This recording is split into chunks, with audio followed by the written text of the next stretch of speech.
Bonjour et bienvenue dans le laboratoire numéro 4 dans Excel. Donc aujourd'hui, on va voir comment utiliser plusieurs formules qui vont nous permettre de faire des mesures de dispersion, des mesures de tendance centrale, des mesures de position.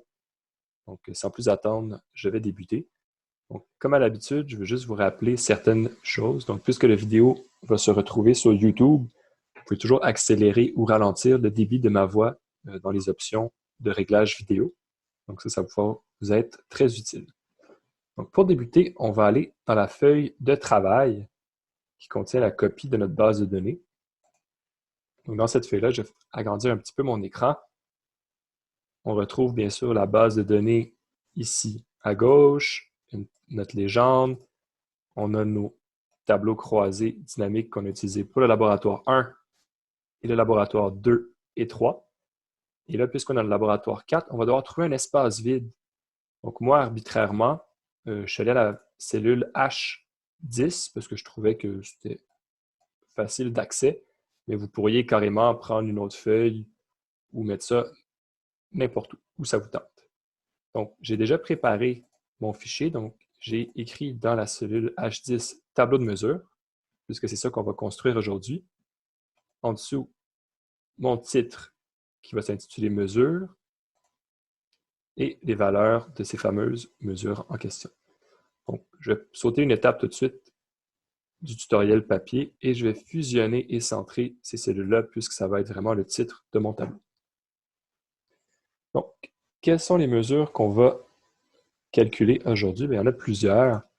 Donc, premièrement, il va y avoir la classe modale, la médiane, la moyenne. On va faire l'écart type. Je l'ai appelé corrigé, mais c'est en fait parce que c'est l'écart type de l'échantillon. Donc, la formule est légèrement différente. Donc, je vais agrandir ma cellule en conséquence. On va faire le coefficient de variation. Le premier quartile qu'on a vu cette semaine. Le deuxième quartile. En fait, qu'on va voir la semaine prochaine, mais c'est pas grave. Vous allez comprendre quand même. Écart type corrigé. Oups, pardon. Écart interquartile. Le dernier. Donc là, j'ai mes mesures en question que je vais vouloir vérifier. Et là, il va falloir que j'écrive ici les valeurs qui vont correspondre. Donc, vous allez voir, c'est un petit laboratoire, ça ne sera pas très, très long. Parce que Excel, c'est ça sa force, c'est qu'il fait tous les calculs presque instantanément pour vous. Bon, première étape, on va calculer, avant de calculer la médiane, en fait, on va regarder la classe modale. Donc, une classe modale, c'est la classe qui contient le plus de données dans notre échantillon. Donc, pour ce faire, ce n'est pas un calcul, en fait, il faut vraiment aller revoir notre graphique. Donc, je vais aller dans la feuille graphique avec un S pour regarder est-ce qu'il y a une classe qui ressort plus que les autres. Et là, bien évidemment, que je regarde soit mon histogramme ou mon polygone de fréquence, on voit bien que la classe en question, c'est la classe qui se trouve de 10 à 15 et qui a 28% des données, 27, contient 29 étudiants, qu'on peut voir ici en regardant notre tableau de fréquence. Donc, je retourne dans ma feuille de travail et je vais indiquer la bonne réponse. Donc, ma classe modale, c'est la classe qui va de 5 à 10 à 15. Là, il ne faut pas oublier de bien mettre les petites braquettes. Donc, je vais dans la section Insertion, Symboles. Je vais sortir les petits symboles. Ah, on voit que le dernier que j'ai utilisé, c'était les braquettes. Donc, je vais double-cliquer 2 fois pour m'en sortir 2 que je peux placer une avant. CTRL-X pour la couper et la CTRL-V pour la coller au début. Donc, j'ai trouvé ma classe modale. Donc, ça ne nécessitait pas de calcul, de formule. Mais pour la médiane, ça va être nécessaire. Donc, pour trouver les formules, si vous n'êtes pas très à l'aise avec Excel, il faut retourner dans les onglets au-dessus. Donc là, on est dans l'onglet Insertion. On va aller 2 onglets à droite pour trouver les formules. Là, on a la section Insérer une fonction. On va cliquer là-dessus. Et là, on a plusieurs façons de trouver ce qui nous intéresse. Donc, soit on peut y aller de la façon la plus longue. Donc, pour chacune des formules, je vais faire une façon différente. Donc, la façon la plus longue, c'est vraiment de regarder par type, par catégorie, pardon, de fonctions mathématiques. On va descendre. Ce qu'on va chercher, c'est une fonction statistique. Là, elles sont là par ordre alphabétique. Donc, on peut soit descendre puisqu'on sait qu'on cherche la médiane. Moyenne, mode, ça va être avant, médiane. Donc, j'ai trouvé ma fonction qui est dans la catégorie statistique et je vais faire OK. Donc là, on me demande c'est entre quel nombre que se trouve ta médiane. Donc là, en ce moment, ce qui s'est sélectionné, c'est les cellules F15 à H15, mais ce n'est pas celle-ci que je veux. Je vais cliquer ici sur la petite flèche et ça va me dire trouver les arguments de la fonction. Ça veut dire c'est quoi la variable que tu veux? Quelle est ta série statistique? Donc nous, puisqu'on travaillait avec les erreurs d'orthographe, on va continuer avec cette valeur-là. Donc je vais cliquer dans mon tableau sur la première valeur d'erreur d'orthographe. En fait, je vais effacer tout ce qu'il y a là. Et là, je vais cliquer sur la cellule F2. Et là, en descendant, ça va sélectionner toutes mes cellules, mes 110 valeurs d'erreur d'orthographe.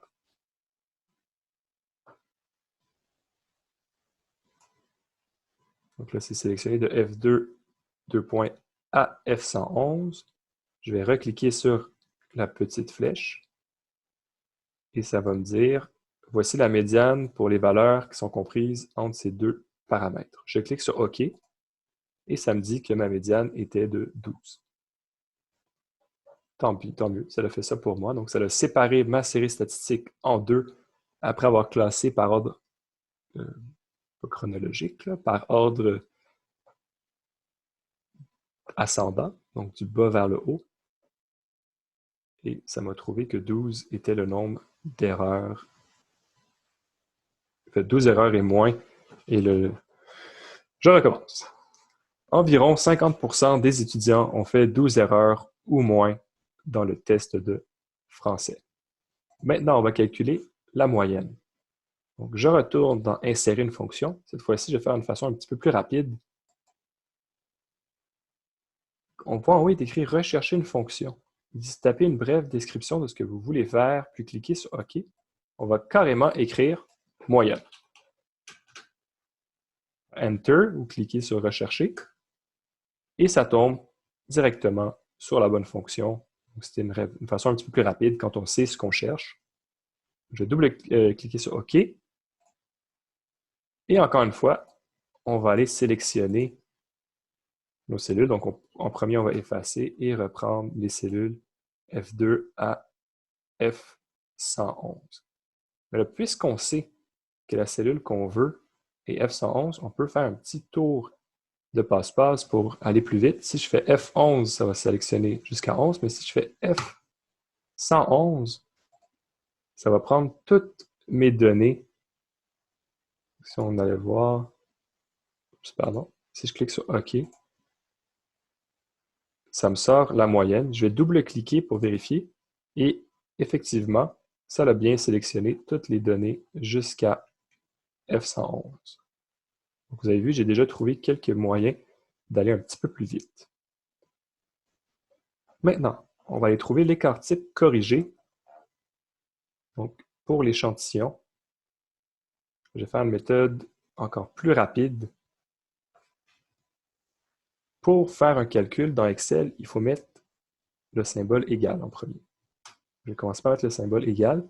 Si vous savez, si vous connaissez déjà le nom de la fonction en question, vous pouvez le taper. Donc, moi, je cherche un écart type. Je vais faire écart type. Et là, vous voyez que j'ai plusieurs choix.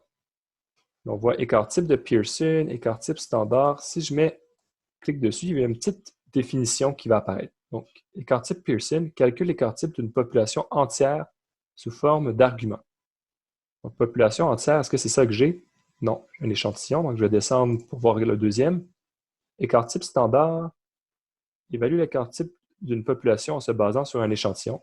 Parfait. C'est ça que je veux. Donc, je vais double-cliquer dessus. Et là, il me demande, c'est quoi les valeurs de ta série statistique? Bien, ça, on vient déjà de le faire, donc on sait qu'entre F2, 2 points, F111, là, ça sélectionne tout. Puisque j'ai ouvert une parenthèse, je vais la fermer. Et là, je vais faire Enter, la touche Entrée, et ça va m'avoir calculé mon écart type. Donc, à la place d'aller chercher la fonction, lorsqu'on la connaît, on peut carrément la taper sans jamais oublier de mettre un égal en premier, de mettre les bons paramètres de la série statistique et de fermer ces parenthèses. Donc là, on va continuer. Coefficient de variation. Est-ce que cette formule, elle existe? Je vous avoue que celle-ci, je ne suis pas certain. Mais je ne pense pas. Donc, on va devoir le calculer comme si on le faisait à la mitaine. Donc là, on se rappelle de la formule. Donc, la formule pour le coefficient de variation, ça va être la valeur de l'écart type. Ah, ça tombe bien. On l'a juste ici. Donc, on peut cliquer sur la cellule. Donc, ça va faire égal la valeur de la cellule I19 divisé par la moyenne.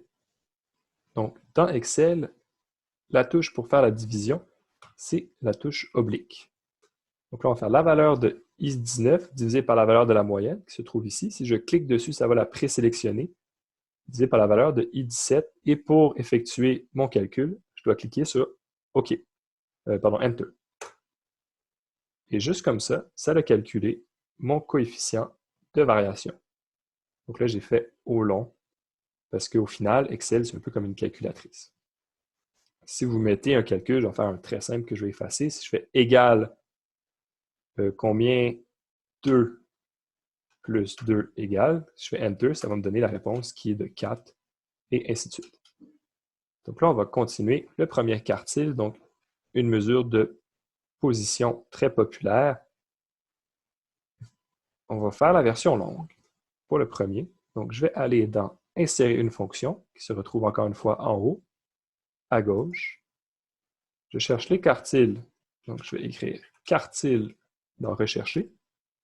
Là, j'ai plusieurs exemples. Je vous recommande de prendre quartile inclure, puisque c'est les fonctions des quartiles qui vont vous donner un résultat entre 0 et 1. Donc, on va faire quartile inclure OK. Là, on me demande la matrice. Donc, c'est quoi les nombres qu'on veut sélectionner? Je vais faire la version la plus longue. On va prendre, encore une fois, toutes nos valeurs d'erreur d'orthographe. F2 à 111. Et là, il veut savoir, c'est quel quart que tu veux? Le premier, le deuxième, troisième, quatrième. Nous, on cherche le premier quartile, donc on va mettre un petit 1. Et on va cliquer sur OK. Donc là, il va nous dire que pour notre série statistique, 25% des étudiants ont fait 6 erreurs ou moins au test de classement en français. Maintenant, on va faire le deuxième quartile. Quoique là, j'ai fait une erreur. Ce n'est pas le deuxième que je cherche, c'est le troisième. Je vais corriger tout de suite.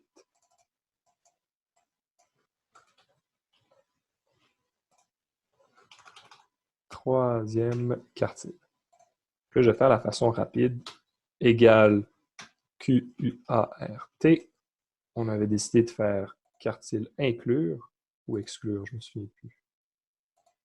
On va vérifier. C'est quartile inclure. Quartile.inclure.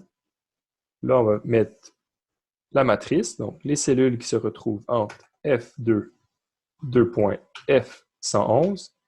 Et là, si je lis comment la formule fonctionne, il me dit que pour mettre le quartile qui m'intéresse, je dois mettre un point-virgule cette fois-ci. Point-virgule. Et là, combienième quartile?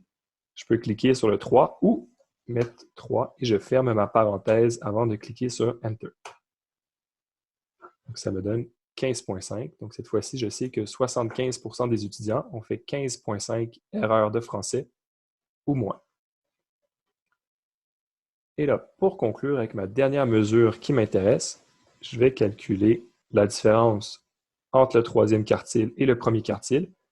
ce qui va me donner un peu l'étendue de mes valeurs les plus rapprochées, donc de mon 50% des valeurs qui se retrouvent au milieu de ma série statistique. Donc, je vais faire égal la valeur du troisième quartile moins la valeur du premier quartile. Et j'appuie sur Entrée et ça va me donner 9,5.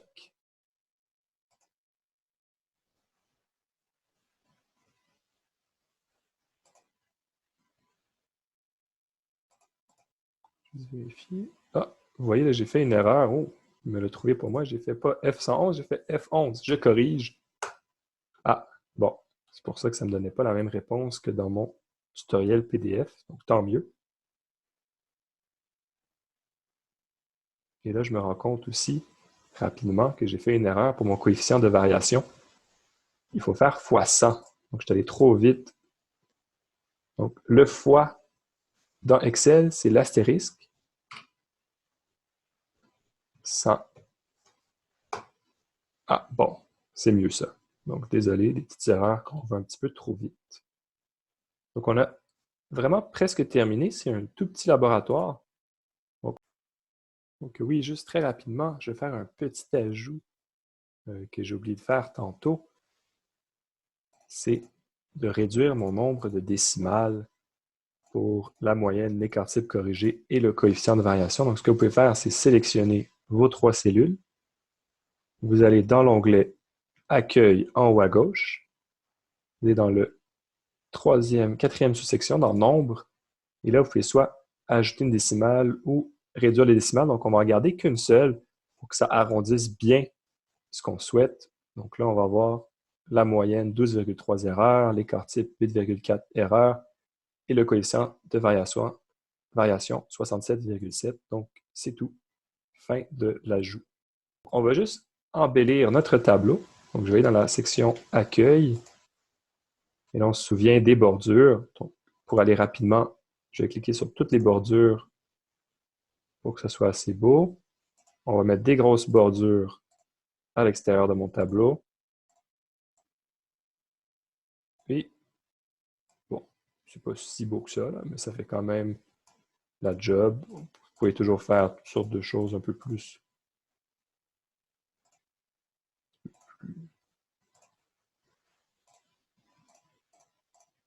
Bon, je vais juste changer les couleurs, en tout cas. Vous pourrez jouer avec, mais ça nous fait un beau tableau de mesure qu'on va pouvoir copier-coller, par exemple, dans un Word ou dans un travail, si jamais on vous demande ce type d'information-là. Donc, félicitations, vous avez terminé votre laboratoire Excel numéro 4. Donc, je vous invite à enregistrer une copie. Fichier enregistré, parce qu'on va en avoir de besoin pour les 2 laboratoires qui vont suivre. Et sur ce, je vous souhaite une bonne fin de journée et on se revoit pour le laboratoire Excel numéro 4. Au revoir.